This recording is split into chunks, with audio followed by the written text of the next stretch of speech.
271 है 2021। और ये सारा माजरा मैंने एसपी साहब को, बेदारंगी साहब को बोला था। अभी तक पुलिस ने कोई कार्रवाई नहीं की और मैं पुलिस की कार्रवाई से मुतमईन नहीं हूँ, क्योंकि हमने सब चीज़ कही, उसके साथ अभी तक कुछ हमारे पास रेस्पॉन्स आना चाहिए था। अभी तक मुझे कोई फ़ोन नंबर नहीं आया।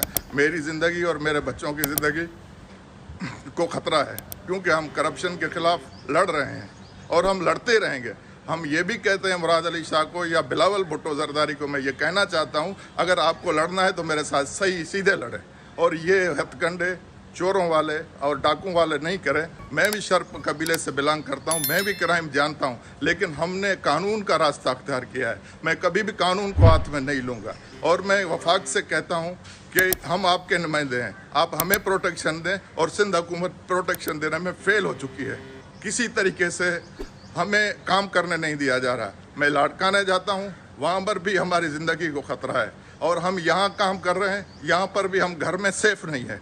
मेरे घर के साथ ये हुआ है और मेरे साथ जब ये हुआ है, मैं डिप्टी अटार्नी जनरल हूँ, एक ट्राइब से बिलोंग करता हूँ, तो आप समझें गरीब लोगों के साथ क्या होगा। मैं डीजी रेंजर को और मैं डीजी ISI को, आर्मी चीफ को, चीफ जस्टिस ऑफ पाकिस्तान को, अभी मैं सिंध के चीफ जस्टिस साहब के पास गया था, लेकिन वो बिजी थे, जज साहबान से मिल रहे थे। मैं ये शिकायत करने गया था।